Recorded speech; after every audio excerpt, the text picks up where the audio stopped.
नमस्कार मित्रों, मैं डॉक्टर कृति साहित्य कृति के यूट्यूब चैनल पर आपका बहुत बहुत स्वागत करती हूँ। हम आज पढ़ रहे हैं आचार्य रामचंद्र शुक्ल जी की पुस्तक से, जिसमें हिंदी साहित्य का इतिहास जो उनकी पुस्तक है उससे हम पढ़ेंगे द्विवेदी युग के सभी महत्वपूर्ण कवियों को, जिनमें महावीर प्रसाद द्विवेदी और उनके साथ के बहुत सारे कवि एवं लेखक शामिल हैं। तो आज इन सभी वीडियो के अंतर्गत हम कवियों को पढ़ेंगे, क्योंकि परीक्षा में द्विवेदी युग और द्विवेदी युग के सभी प्रमुख कवि, उनकी रचनाएं, साथ साथ द्विवेदी युग की प्रवृत्तियाँ जो कि हमने पिछली कक्षा में पढ़ी ली थी। तो आज की कक्षा मुख्यतः इन सभी लेखकों के ऊपर रहेंगी जो कि द्विवेदी युग की है। तो पिछली जितनी भी क्लासेस है सभी प्लेलिस्ट में दे रखी गई है, तो आप ज़रूर से उन सबको देख लीजिएगा। आज शुरू करेंगे हम द्विवेदी युग के सबसे प्रथम जो कवि आते हैं, लेखक आते हैं, वो है पंडित महावीर प्रसाद द्विवेदी जी।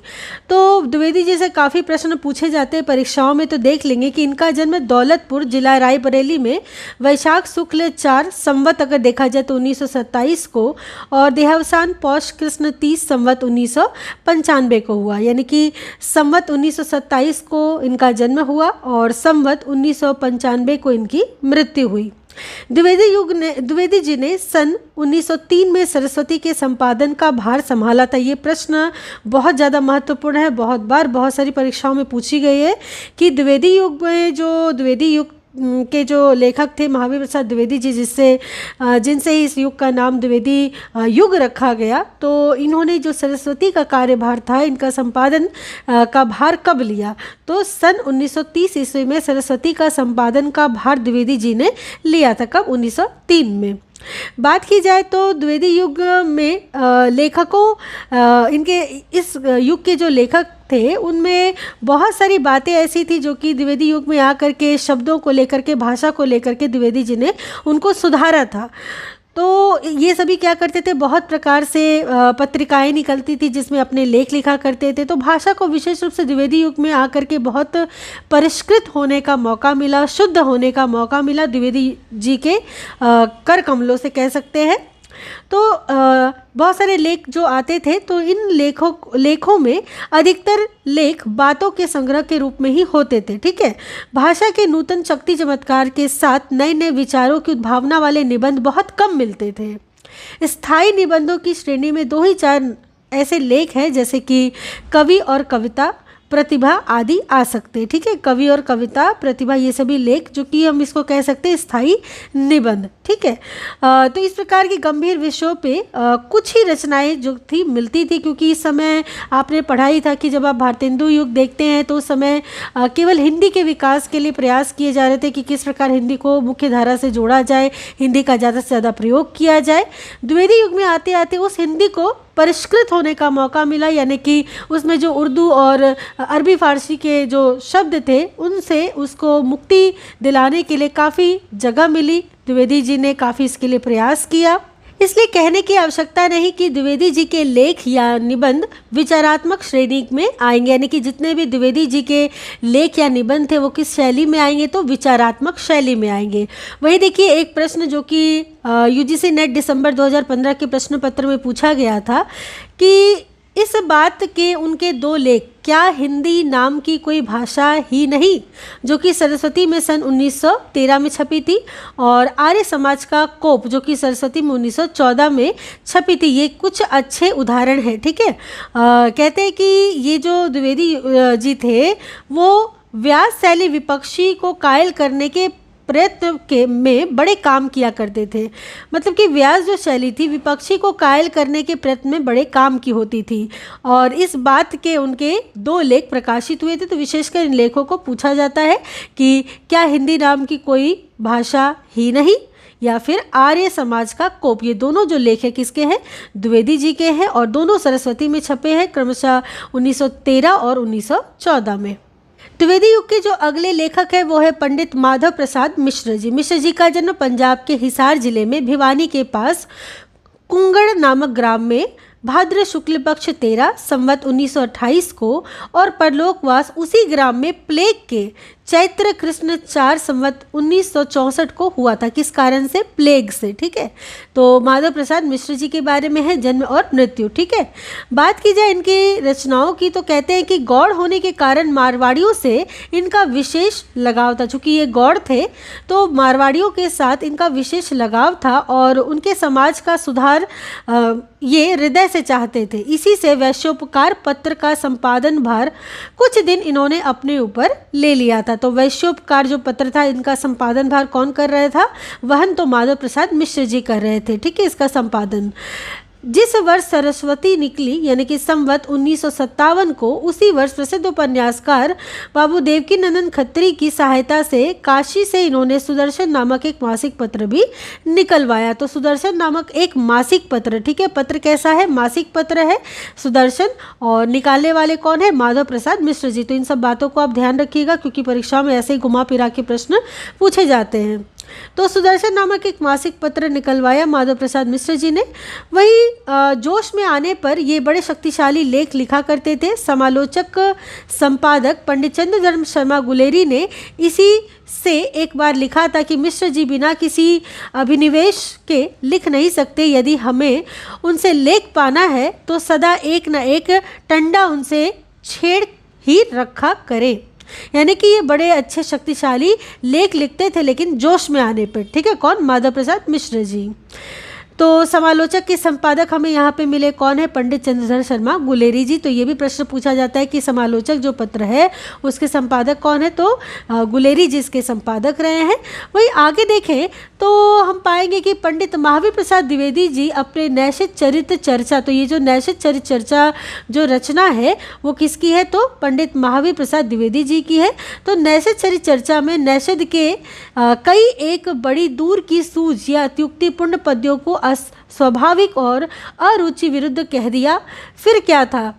ये एक बारगी पिल पड़े और उनकी बातों का अपने ढंग पर उत्तर देते हुए कहने लगे कि हाथों पंडित श्रीधर पाठक के गुणवंत हेमंत नाम की एक कविता की। ठीक है, यानी कि पंडित श्रीधर पाठक के गुणवंत हेमंत, ये गुणवंत हेमंत जो एक कविता है वो किसकी है? श्रीधर पाठक की है। और कहते हैं कि पंडित महावीर प्रसाद द्विवेदी जी ने अपनी नैषध चरित्र चर्चा में नैषध के कई एक बड़ी दूर की सूझ व अत्युक्तिपूर्ण पद्यों को अस्वाभाविक और सुरुचि विरुद्ध कह दिया। ठीक है, फिर क्या था? ये एक बारगी क्या पड़े? पिल पड़े और उनकी बातों का अपने ढंग से उत्तर देते हुए लगे हाथों पंडित श्रीधर पाठक के गुणवंत हेमंत नाम की कविता की, जिसकी द्विवेदी जी ने बड़ी प्रशंसा की थी। नीरसता और इतिवृत्तात्मकता भी दिखाई। यह विवाद कुछ दिन तक चलता रहा। ठीक है, तो यहाँ पे आपको विशेषतर याद रखना है कि श्रीधर पाठक की गुणवंत हेमंत जो रचना है वो, और महावीर प्रसाद द्विवेदी जी की नैषध चरित्र चर्चा ये रचना। ठीक है, तो ये दो रचनाएं विशेषता यहाँ पे महत्वपूर्ण है। आगे हम देखेंगे कि मिश्र जी ने स्वामी विशुद्धानंद जी के बड़े जीवन चरित्र के अतिरिक्त और भी 20 व्यक्तियों के छोटे छोटे चरित्र भी लिखे थे, जिनमें कुछ संस्कृत के पुराने ढांचे के विद्वान थे तथा सनातन धर्म के सहायक सेठ साहूकार आदि भी थे। सुदर्शन में इनके लेख प्राय सभी विषयों पर निकलते थे। आपने अभी पढ़ा कि सुदर्शन नामक मासिक पत्रिका का संपादन किया था माधव प्रसाद मिश्र जी में। तो इनके जो लेख होते थे इसी सुदर्शन में निकलते थे और विभिन्न विषयों पे निकलते थे। लगभग प्राय कह सकते हैं कि सभी विषयों पे निकलते थे, जैसे पर्व, त्योहार, उत्सव, तीर्थ स्नान, ठीक है, तीर्थ स्थान, यात्रा, राजनीति इत्यादि। पर्व त्योहारों पर, भिन्न भिन्न ऋतुओं में पड़ने वाले उत्सवों पर निबंध लिखने की जो परंपरा भारतेंदु युग के सहयोगियों ने चलाई थी, ये जो पर्व त्योहार है, ठीक है, भिन्न भिन्न ऋतुएं हैं, इसके ऊपर जो निबंध लिखे जाते थे, इसकी परंपरा का सूत्रपात हालांकि भारतेंदु युग में हुआ, ठीक है, और उनके सहयोगी द्वारा ये सब चलाया गया, पर द्वितीय उत्थान यानी कि द्विवेदी युग में आकर इन्हीं पर समाप्त हो गई, यानी कि माधव प्रसाद मिश्र जी पर ही ये समाप्त हो गई। इसके बाद ये परंपरा नहीं रही। कहते हैं कि लोक सामान्य विषयों पर माधव प्रसाद मिश्र जी के केवल 2 लेख मिलते हैं, और वो कौन कौन सी है? धृति और क्षमा। इनको जरूर से याद रखिएगा, क्योंकि वैसे तो सभी उत्सव त्योहार ऋतुओं पर लिखते थे ये, लेकिन स्थायी जो विषय थे उस पर केवल 2 लेख इनके मिलते हैं माधव प्रसाद मिश्र जी के, वो है धृति और क्षमा। शुक्ल जी कहते हैं कि उपन्यासों से कुछ छुट्टी पाकर बाबू गोपाल राम, जो कि गहमर के नाम से गोपाल राम गहमरी इनको कहते थे सब लोग, क्योंकि ये गहमर के निवासी थे, तो गोपाल राम गहमरी ने या बाबू गोपाल राम ने बहुत सारी ये उपन्यास लिखा करते थे, लेकिन उपन्यासों से छुट्टी पा करके, यानी उपन्यासों के अलावा इन्होंने एक जो निबंध लिखा जो कि बहुत प्रसिद्ध हुआ था, वो था रिद्धि और सिद्धि। और कई बारी परीक्षाओं में पूछी भी गई है कि रिद्धि और सिद्धि जो निबंध है वो किसका है, तो गोपाल राम गहमरी जी का है। द्विवेदी युग के अगले लेखक है बाबू बाल मुकुंद गुप्त जी। गुप्त जी का जन्म पंजाब के रोहतक जिले के गुरियानी गांव में हुआ था। बाल मुकुंद गुप्त जी द्विवेदी युग के बहुत महत्वपूर्ण कवि हैं और इनके निबंधों से बहुत सारे प्रश्न पूछे भी जाते हैं, तो ये बहुत महत्वपूर्ण है। तो रोहतक जिले के गुरियानी गांव में संवत 1922 में और मृत्यु संवत 1964 में हुई थी। वे अपने समय के सबसे अनुभवी और कुशल संपादक थे।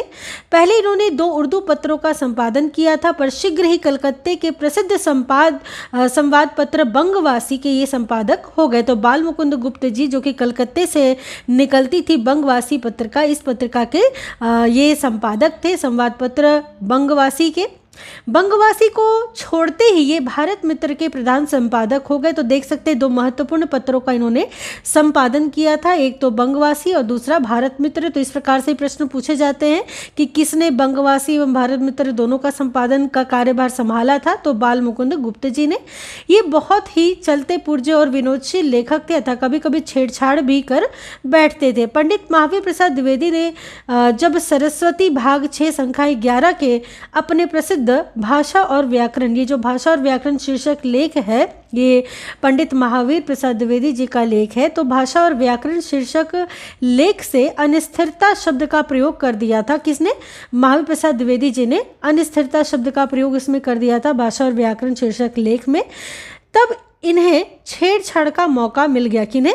बाल मुकुंद गुप्त जी को। और इन्होंने आत्माराम के नाम से द्विवेदी जी के कुछ प्रयोगों की आलोचना करते हुए लेखमाला निकाली, जिसमें चुहलबाजी का पुट पूरा था। द्विवेदी जी ऐसे गंभीर प्रकृति के व्यक्ति को भी युक्तिपूर्ण उत्तर के अतिरिक्त इनकी विनोदपूर्ण विगड़ना के लिए सरगो नरक ठिकाना नाही शीर्षक देकर बहुत फपता हुआ आल्हा कल्लू अलैयत के नाम से लिखना पड़ा। यानी कि द्विवेदी जी ने इनके बाल मुकुंद गुप्त जी के जो आलोचना थी, इसके जवाब में द्विवेदी जी ने सरगो नरक ठिकाना नाही शीर्षक लेख लिखा। और किस नाम से लिखा? कल्लू अलैयत के नाम से इसका उत्तर दिया इन्होंने। ठीक है, कल्लू अलैयत नाम से इन्होंने ये लेख लिखा, सरगो नरक ठिकाना नहीं, जो कि उत्तर था बाल मुकुंद गुप्त जी के।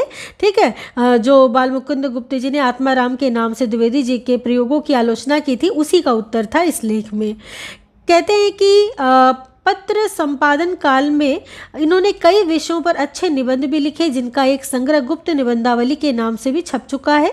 इनके रत्नावली नाटिका के सुंदर अनुवाद का उल्लेख भी हो चुका है। गुप्त जी ने सामयिक और राजनीतिक परिस्थिति को लेकर कई मनोरंजक निबंध लिखे हैं। और इनकी राजनीतिक परिस्थितियों पर लिखा गया शिव शंभू का चिट्ठा, जो कि लॉर्ड कर्जन को संबोधित करके बाल मुकुंद गुप्त जी ने ये निबंध लिखा था, ये बहुत ज़्यादा महत्वपूर्ण है, बहुत बार प्रश्न पूछा भी गया है।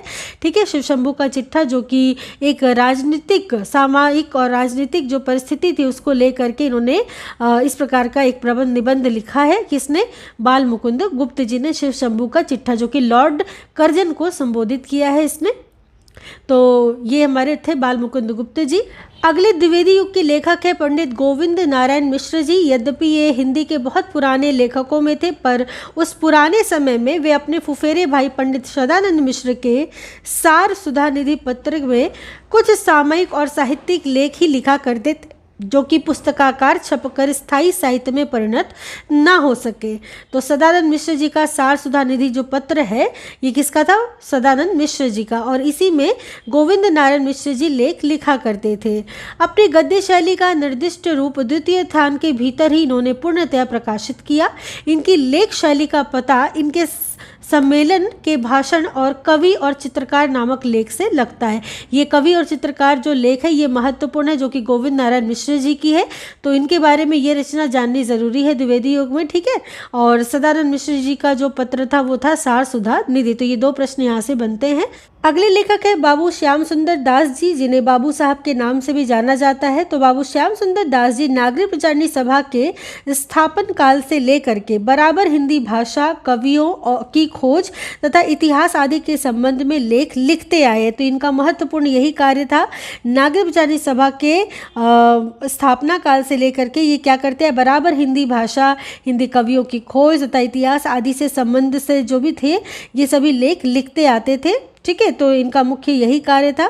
और वैसे तो ये हिंदी के बहुत अच्छे वक्ता थे और बाबू साहब बहुत बड़ा भारी काम लेखकों के लिए सामग्री प्रस्तुत करने का इन्होंने किया था। हिंदी पुस्तकों की खोज के विधान द्वारा अपने साहित्य का इतिहास, कवियों के चरित्र और उन पर प्रबंध आदि लिखने का मसला इकट्ठा करके इन्होंने रख दिया। इसी प्रकार आधुनिक हिंदी के नए पुराने लेखकों के संक्षिप्त जीवन वृत्त हिंदी कोविद रत्नमाला, जो कि 2 भागों में है, आपने संग्रहित किया। ये जो हिंदी कोविद रत्नमाला है बाबू श्याम सुंदर दास जी की और बहुत बार परीक्षाओं में पूछी गई है, ध्यान दीजिएगा। इसके अतिरिक्त शिक्षा उपयोगी 3 पुस्तकें, भाषा विज्ञान, हिंदी भाषा और साहित्य तथा समालोचन। ठीक है, तो भाषा विज्ञान, हिंदी भाषा और साहित्य तथा साहित्यालोचन, इस प्रकार ये अनेक आपने पुस्तकों का क्या किया है, संकलन किया। किसने? बाबू श्याम सुंदर दास जी ने। तो महत्वपूर्ण ये सभी पुस्तकें हैं जो कि श्याम सुंदर दास जी के बारे में पूछी जाती है। अगले कवि और लेखक को हम देखेंगे जो कि है हमारे पंडित चंद्रधर शर्मा गुलेरी जी। गुलेरी जी के बारे में बात करें तो इनका जन्म जयपुर में एक विख्यात पंडित घराने में हुआ था संवत 1940 में। ठीक है, तो संवत 1940 में हुआ था। और परलोकवास की बात करें तो संवत 1977 में इनका परलोकवास हो गया था। बात करें तो ये पंडित चंद्रधर जी संस्कृत के प्रकांड विद्वान थे और अंग्रेजी उच्च शिक्षा से भी संपन्न व्यक्ति थे। जीवन के अंतिम वर्षों के पहले ये बराबर अजमेर के मेयो कॉलेज में अध्यापक रहे थे। तो अजमेर के मेयो कॉलेज में अध्यापक रहे थे कौन? चंद्र शर्मा गुलेरी जी। ठीक है, वहीं पर थोड़े ही दिनों में दुर्भाग्यवश इनका 1977 में ही देहांत हो गया। ठीक है, गुलेरी जी ने सरस्वती के कुछ ही महीने पीछे अपनी थोड़ी अवस्था में जयपुर से समालोचक नामक एक मासिक पत्र अपने संपादकत्व में निकाला था। तो ये जो मासिक पत्र है जो कि कहाँ से निकलती थी? जयपुर से निकलती थी, समालोचक पत्र। और इसको गुलेरी जी निकालते थे और परीक्षा में पूछा भी जाता है। ठीक है, तो मासिक पत्र है ये, समालोचक नाम है इसका और कहाँ से निकलता है? जयपुर से। इसके निकालने वाले थे चंद्र शर्मा गुलेरी जी। चंद्र शर्मा गुलेरी जी के 2 प्रमुख लेखों की बात की है शुक्ल जी ने, जो कि महत्वपूर्ण भी है और नेट की परीक्षा में तो कई बार पूछा भी गया है। कछुआ धर्म और मारेसी मोही कुठाओं। ठीक है, ये दोनों जो रचना है वो गुलेरी जी की है। ठीक है, तो कछुआ धर्म और मारेसी मोही कुठाओ गुलेरी जी के ये जो 2 लेख है बड़े प्रसिद्ध हुए थे, बड़े चर्चित लेख है और महत्वपूर्ण भी आपकी परीक्षा की दृष्टि से। अगले द्विवेदी जी के लेखक है अध्यापक पूर्ण सिंह। अध्यापक पूर्ण सिंह जो कहते हैं कि इनके बारे में कि ये द्वितीय उत्थान के भीतर कुछ ऐसे लेखक थे जिन्होंने लिखा कम था पर लेखों में भाषा की एक नई गतिविधि का पता चलता है, जिसमें अध्यापक पूर्ण सिंह, बाबू गुलाब राय ये सभी आते हैं। तो अध्यापक पूर्ण सिंह की बात करें तो सरस्वती के पुराने पाठकों में बहुतों को अध्यापक पूर्ण सिंह के लेखों का स्मरण होगा। उनके 3-4 निबंध ही उक्त पत्रिका में निकले थे। मतलब सरस्वती में केवल 3-4 ही इनके निबंध निकले होंगे, लेकिन भाषा की बहुत कुछ उड़ान, उसकी बहुत कुछ शक्ति, लाक्षणिकता इनमें देखी जाती है। ठीक है, और इनकी रचनाओं की बात करें तो इस समय उनके 3 निबंध हमारे सामने उपलब्ध हैं, जैसे आचरण की सभ्यता, मजदूरी और प्रेम और सच्ची वीरता। आप देख सकते हैं कि नेट की परीक्षा में तीनों जो इनके निबंध है कई बार पूछे गए हैं, आचरण की सभ्यता, मजदूरी और प्रेम तथा सच्ची वीरता, अध्यापक पूर्ण सिंह का। द्विवेदी युग के अगले और अंतिम लेखक को देखेंगे जो कि शुक्ल जी ने बताया है निबंधों में, जैसे बाबू गुलाब राय। तो इस कोटि के दूसरे लेखक है बाबू गुलाब राय। एक तो थे अध्यापक पूर्ण सिंह जिसमें भाषा की जिनमें बहुत ही लाक्षणिकता थी, और दूसरे हैं बाबू गुलाब राय। ये MA LLB ठीक है थे। उन्होंने विचारात्मक और भावात्मक दोनों प्रकार के निबंध थोड़े बहुत लिखे हैं बाबू गुलाब राय ने, जैसे कर्तव्य संबंधी रोग, ठीक है, कर्तव्य संबंधी रोग, निदान और चिकित्सा, समाज और कर्तव्य पालन, फिर निराशा क्यों। ये सभी रचनाएं बहुत बार पूछी गई हैं, तो बहुत अच्छे से ध्यान रखिएगा। फिर निराशा क्यों जो है, इनके जो निबंध है फिर निराशा क्यों, एक छोटी सी पुस्तक है जिसमें कई विषयों पर बहुत छोटे छोटे अभ्यासपूर्ण निबंध हैं। इन्हीं में से एक है कुरूपता। ठीक है। तो इस प्रकार ये जो फिर निराशा क्यों निबंध है, इसमें कई विषयों पर बहुत छोटे छोटे अभ्यासपूर्ण निबंध इसके अंतर्गत दिए गए हैं, जिसमें कुछ एक नाम भी शुक्ल जी ने बताया, जैसे कुरूपता। तो इस प्रकार निबंधों के प्रसंग को शुक्ल जी ने यहीं पर समाप्त किया है। और इसके आगे समालोचना से संबंधित जो द्विवेदी युग के लेखक थे और समालोचना से संबंधित जो भी रचनाएं लिखी गई थी, उसको हम अगली कक्षा में पढ़ेंगे। आज के लिए अपने द्विवेदी युग के जितने भी लेखक थे जो कि शुक्ल जी ने बताए हैं, उन सभी लेखकों को पढ़ लिया, उनकी रचनाओं के बारे में पढ़ लिया है, ठीक है। तो इसको अच्छे से देखिएगा, क्योंकि द्विवेदी युग के लेखकों के बारे में, उनकी रचनाओं के बारे में सभी पूछा ही जाता है प्रश्न हर वर्ष परीक्षाओं में। तो अगली कक्षा फिर से इस प्रकार से महत्वपूर्ण ही रहने वाली है, जो कि समालोचना पर है। और आशा करती हूँ आपको ये कक्षा अच्छी लगी होगी। मुझसे कुछ पूछना हो तो कमेंट सेक्शन में आप पूछ सकते हैं। मिलती हूँ अगली कक्षा में, तब तक के लिए आप सबका बहुत बहुत धन्यवाद।